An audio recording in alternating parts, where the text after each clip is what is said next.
नमस्कार, आप देख रहे हैं DKR न्यूज़ और मैं हूं आपके साथ देवेंद्र कुमार। उत्तर प्रदेश सरकार की मंशानुसार इन्वेस्टर मीट 2023 के कार्यक्रम का आयोजन किया गया। कार्यक्रम में पहुंचे कैबिनेट मंत्री ने कई विषयों पर चर्चा की और आश्वासन दिया कि सरकार की मंशानुसार काम करना ही सरकार की योजनाएं हैं।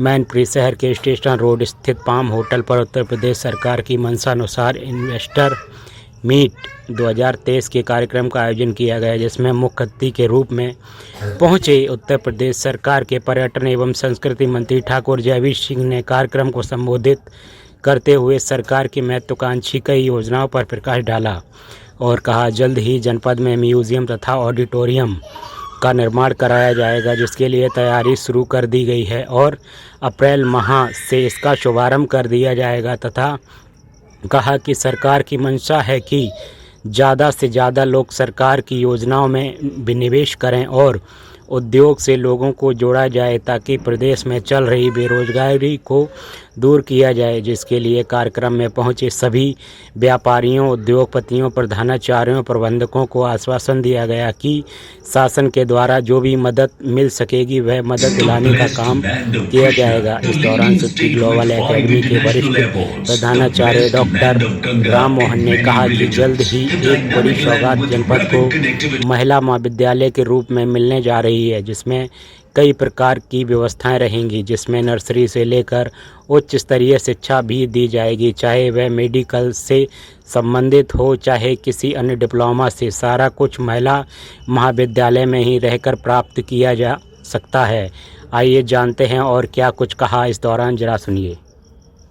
दिक्कत नहीं है तो उसमें हम लोग काफी इजी हो जाएगा। समस्या नहीं आने दी जाएगी हमारी जिम्मेदारी। Thank you sir, thank you. जो प्रदेश के द्वारा चलाई जा रही है, ये बहुत ही जिले को बढ़ाने के लिए, यहाँ उद्योग स्थापित करने के लिए बहुत बड़ा कदम है। यहाँ हमारे मंत्री जी मौजूद हैं। यहाँ पर इंडस्ट्री जब स्टार्ट होती है तो उसमें समस्याएं बहुत सी होती हैं। इसमें जैसे सबसे पहली होती है लैंड रिक्वायरमेंट। जो भी शख्स इंडस्ट्री लगा रहा है, जैसे मैं इंडस्ट्री लगा रहा हूँ तो उसमें मैंने लैंड रिक्वायर भी करनी, तो उसके सर्वे पर 143 होने की समस्या एक बहुत बड़ी समस्या है। तो मैं निवेदन ये करना चाहूंगा आपके द्वारा मंत्री जी से कि इसमें एक फिक्सेशन कर दिया जाए, जो भी वो तो देखते हैं उसका विद 15 डेज इसको क्लियरेंस मिल जाए। इन्वेस्टर्स का सम्मेलन करा रहे हैं। इस अवसर पर इस कार्यक्रम में उपस्थित प्रदेश के कैबिनेट मंत्री श्री जयवीर सिंह जी, विधायक 30 लाख रुपए दिखाई गए। अब हमने 300 करोड़ रुपए का निर्यात किया और 38 लाख रुपए हमारे खाते में आ रहे हैं।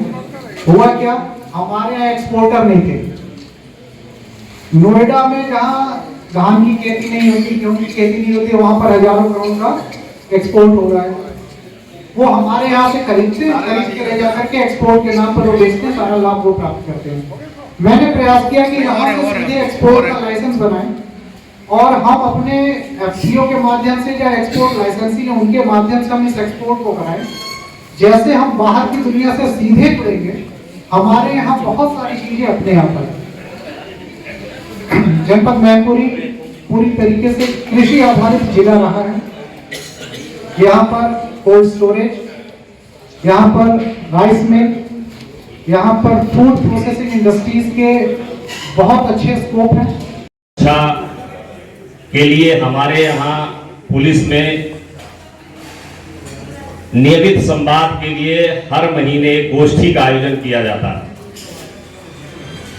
ये सभी उद्यमियों की उसमें समस्या सुरक्षा के लिए जो भी काम होते हैं हम लोग करते हैं और इस इन्वेस्टर्स समिट के माध्यम से मैं ये आश्वस्त करना चाहूंगा कि हम इसको और प्रभावी बनाएंगे और न केवल महीने का इंतजार करेंगे, हर समय आपकी बातों को, आपकी समस्याओं का सुझाव के लिए हम लोग एक पोर्टल बना देंगे जिसमें प्रतिदिन 24/7 आवर्स में आपकी।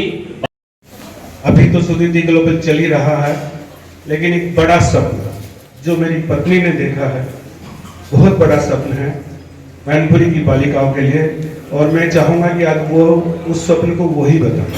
तो मैं माइक दूंगा अपनी मिसेज डॉक्टर कुसुम मोहन को, तो जो मैनपुरी में उद्यमी के रूप में, शिक्षा के क्षेत्र में उद्यमी के रूप में आगे बढ़ना चाहते हैं। नहीं होती है। हमने 14 वर्षों में ही देखा कि मेरे विद्यालय से पढ़े बच्चे भी एक 12th लेवल तक तो एजुकेशन बहुत अच्छी ले लेते हैं, परंतु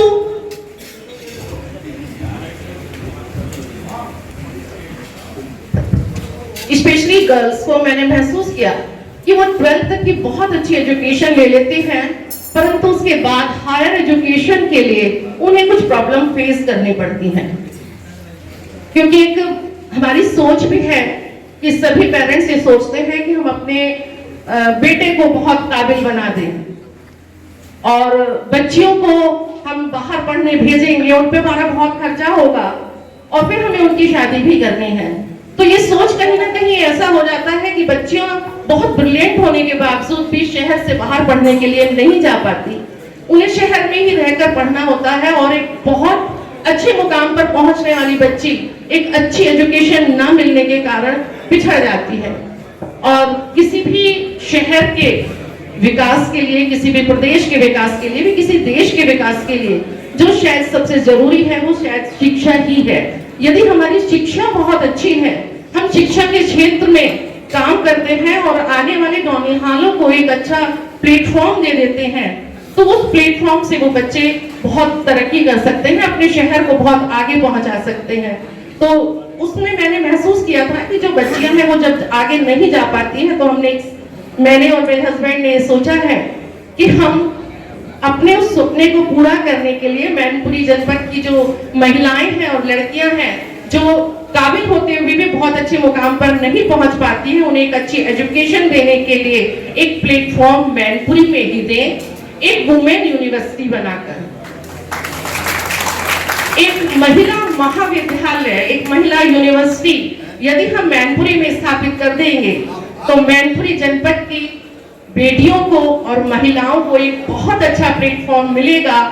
और जो हम अपने शहर को, जो भाई साहब ने एक ने कहा था कि कट्टा क्रूरता ये सब, और मैंने सुना था मैनपुरी के लिए, मैनपुरी आने से पहले धूल धान धोखा कि ये मैनपुरी का मशहूर है, पर हम उन सबसे एक मैनपुरी जनपद को एक विशेष पहचान दिलाएंगे और महिलाओं के माध्यम से कि वो अपनी इस मुकाम पर पहुंच सके, उसके लिए हमारी कुछ एक ऊर्जा है, जुनून एक ऊर्जा है।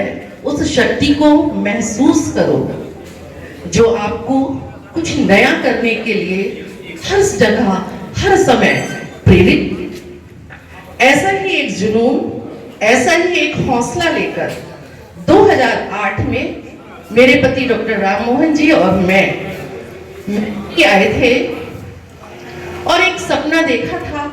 उस सपने को हमने धरातल पर उतारा 2009 में सुदीति ग्लोबल एकेडमी की स्थापना करके। अप्रैल में उसे 14 वर्ष पूरे हो जाएंगे। इस 14 वर्षों के अंतराल में हमने, हमारा सफर था, बहुत आसान नहीं था, बट हमने इस सफर को पूरा किया है। और जो सोच थी लोगों की कि मैनपुरी जनपद जो है, अभी मैंने दो भाई साहब को भी सुना कि पिछड़ा हुआ क्षेत्र कहते थे, पर जब हमने देखा था 2008 में तो वास्तव में हमें शिक्षा के क्षेत्र में तो बहुत ही पिछड़ा हुआ महसूस हुआ। और तभी हमने सोचा कि हम अपने विद्यालय का निर्माण मैनपुरी जनपद में करेंगे। हमने उस सपने को जब पूरा किया और आज मुझे बताते हुए बहुत गर्व महसूस हो रहा है कि एक छोटा सा अंतराल 14 वर्ष का, उस 14 में हमने मैनपुरी जनपद को शिक्षा के क्षेत्र में एक नई पहचान दी है। और आप सबका सहयोग और शुभकामनाएं रही हैं कि इन 14 वर्षों में मैनपुरी के सुदीति ग्लोबल एकेडमी ने उत्तर प्रदेश में भारतवर्ष में 6ठा स्थान लिया है। ये आप सबका हमारे साथ सहयोग और शुभकामनाएं ही रही हैं कि हम इस आगे बढ़ते रहे हैं।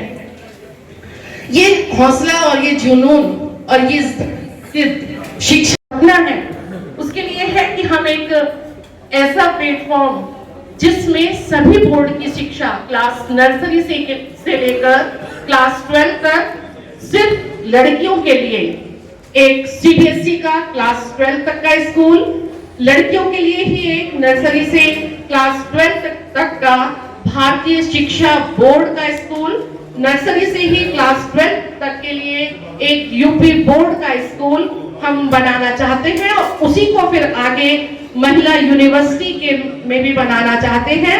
इसमें लड़कियों के लिए हम स्नातक पाठ्यक्रम BA, BCom, BSc, post graduation degree MA, MCom, MSc और एमएड, प्रोफेशनल कोर्सेज में BBA, BCA, B pharma, D pharma, LLB, LLM, MBA, MCA, BPEd, hotel management इत्यादि, पैरामेडिकल कॉलेज, इंजीनियरिंग, गर्ल्स महाविद्यालय, अन्य डिप्लोमा को हम करना चाहते हैं समाहित, ताकि किसी भी शिक्षा के लिए लड़कियों को बाहर जाने के लिए मोहताज ना होना पड़े, वो सारी एजुकेशन अपनी एक महिला यूनिवर्सिटी के अंदर प्राप्त कर सकें।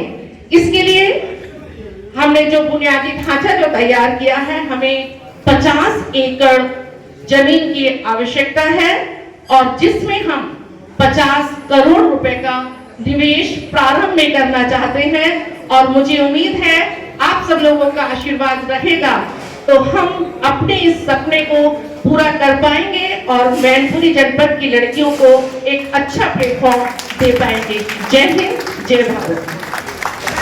इन्वेस्टर की आज एक मीटिंग हुई है सर, क्या कहना चाहें? गवर्नमेंट का बहुत ही अच्छा प्रोग्राम है और उत्तर प्रदेश गवर्नमेंट सभी डिस्ट्रिक्ट को यहाँ के लिए बहुत अच्छा माहौल मिलेगा, क्योंकि कोई भी आदमी अपना पैसा खर्च करने से पहले ये सोचता है कि मुझे माहौल मिले, क्योंकि पहले कुछ ना कुछ प्रॉब्लम होती थी। तो इसीलिए हमने सोचा कि हम बालिका के लिए एक यूनिवर्सिटी बनाना चाहते हैं, सुदीप्ति वुमेन यूनिवर्सिटी। तो यहाँ पर हम इस तरह की बनाना चाहते हैं जिसमें हर तरह की शिक्षा केजी से लेकर पीजी तक किसी भी बच्चे को कोई प्रॉब्लम नहीं। तो इसलिए मैं धन्यवाद देना चाहता हूँ उत्तर प्रदेश गवर्नमेंट को, मैनपुरी जनपद के जिलाधिकारी महोदय को, विकास अधिकारी महोदय को और अन्य सभी अधिकारियों को। का मसला हो या विभिन्न जो भी एनओसी जो लाइसेंसेस का मसला हो, ये सारे बहुत ही सरलीकृत कर दिए गए।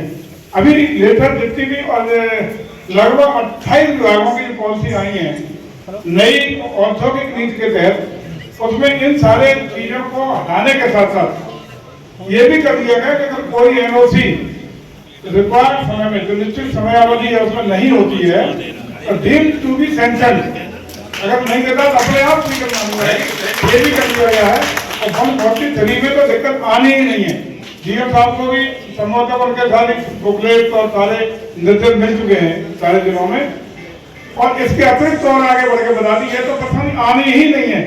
हिंदुस्तान के जितने भी राज्य हैं उन सब राज्यों की जो भी पॉलिसी थी, इन्वेस्टमेंट पॉलिसी, उन सबको हम लोगों ने प्रदेश सरकार से विभिन्न अधिकारियों की टीम गई, उनका अध्ययन किया। अध्ययन के बाद हिंदुस्तान की सारी स्टेट को मिला के जो सबसे बेस्ट पॉलिसी हो सकती थी वो यूपी इन्वेस्टर समिति, और उसमें यह भी निश्चित किया गया है, आपने देखा होगा पिछली जो कैबिनेट हुई कही है, रहन सहन, सोच, आर्थिक भाव और पुराना एक ऐतिहासिक एक दूसरे के भावनात्मक रिश्ते, ये और इसके साथ साथ अब जो वातावरण बनना है उससे लगता है हमें एक तो चाइना के प्रति अब उनकी गर्मी बढ़ रही है और निवेश का डेस्टिनेशन बेस्ट आदरणीय मोदी जी की नेतृत्व क्षमता के कारण उत्तर प्रदेश हिंदुस्तान में बन रहा है।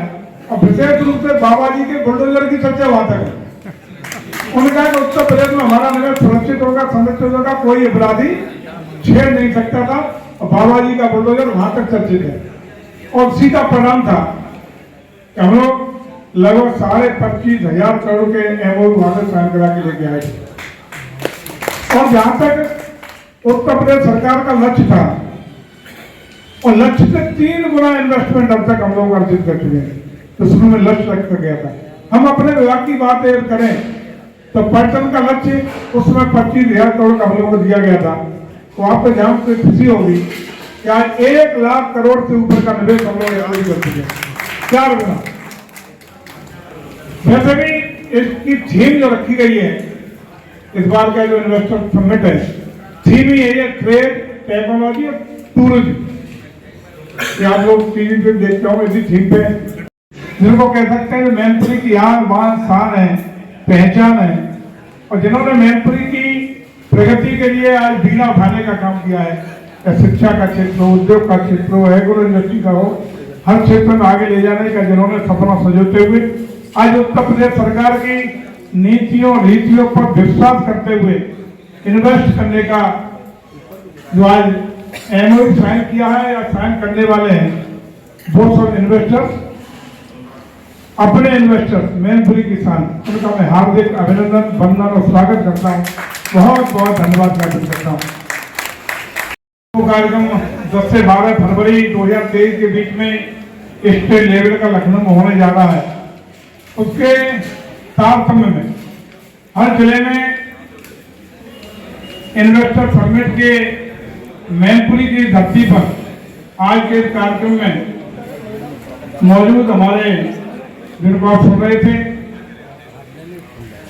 विधायक भोगांव और उत्तर प्रदेश की सरकार में पूर्व में सम्मानित मंत्री रहे आदरणीय श्री रामदास अग्निहोत्री साहब को अच्छी तरह ये ज्ञात है कि किसी भी देश में, किसी भी प्रदेश में तब तक निवेश की संभावनाएं नहीं हो सकती जब तक वहां के व्यापारी को, उद्यमी को, इन्वेस्टर को सुरक्षा का वातावरण न मिले, औद्योगिक या निवेश का माहौल न मिले, लाल फीताशाही से मुक्ति न मिले, तब तक मैं समझता हूँ कोई इन्वेस्टर, कोई भी निवेशक न तो उद्योग लगाने के लिए आकर्षित हो सकता है, व्यापार करने को हो सकता है।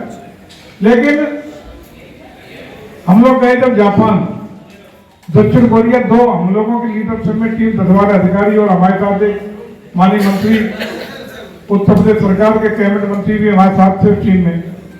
तो उन देशों में जो वातावरण देखने को मिला तो ऐसा लगा कि हम लोग तो यहाँ चर्चा करते हैं मोदी, आदरणीय मोदी जी के प्रति तो आता, उसमें भी हिंदुस्तान में इन्वेस्ट करने के लिए जापान के लोग।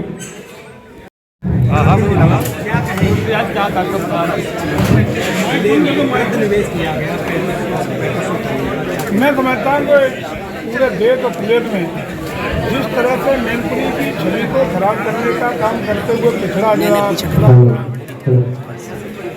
कहा जाता था, आज मैनपुरी ने लगभग 3500 करोड़ रुपया का निवेश कर दिया। बाबा जी यहाँ के उद्यमियों ने, यहाँ के कारोबारियों ने, नीचे करो बाबा जी, यहाँ की कंपनियों ने जो आज उत्तर प्रदेश सरकार के प्रति और सरकार की नीतियों के प्रति आस्था प्रकट की है और उस छवि को बदलने का काम किया है। तो जो मैनपुरी के बारे में तमाम भ्रांतियाँ रहती थी, उसके लिए निश्चित रूप से मैनपुरी के सारे इन्वेस्टर्स को प्रदेश सरकार की ओर से और जन जन की ओर से कोर्ट से बधाइयाँ, शुभकामनाएं उनका मेडिकल कॉलेज की क्या प्रगति? मेडिकल कॉलेज बनेगा, ट्रिपल में मेडिकल कॉलेज बनेगा, मेडिकल कॉलेज भी बनेगा। यहाँ एक केंद्रीय विद्यालय भारत सरकार का वो भी स्वीकृत हो गया है, जमीन के क्लास डीएम साहब ने शायद कर ली है, उसकी भी बहुत जल्दी शुरुआत होगी। मंत्री जी, म्यूजियम की आपने घोषणा कर दी आज, मैनपुरी में कब से इसका काम स्टार्ट होगा? अगले वित्तीय वर्ष में इसका हम प्रावधान करेंगे। तो जो अगला वित्तीय वर्ष का मतलब अप्रैल 23-24, उसमें इसको हम लोग प्रावधान कर रहे हैं करने का, लगभग 50 करोड़ रुपये का भेंट का प्रावधान करें।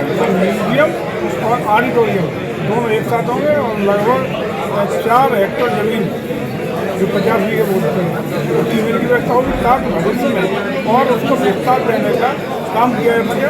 और उस म्यूजियम और ऑडिटोरियम के साथ साथ उसमें गेस्ट हाउस की तरह सुविधाएं भी होंगी। हमारे गेस्ट हाउस के लिए व्यवस्था होगी, उसमें व्यवस्था इस तरह की लेके चलेंगे कि वो मल्टीपर्पज प्रांगण। क्या कोई जगह चिन्हित हुई अभी? डीएम साहब के सबूत कर दिया गया। एक आपने रोजगार मेला का आयोजन किया था, काफी लोगों को रोजगार मिला, ऐसे दोबारा आयोजन होगा मैनपुरी गोवा के लिए?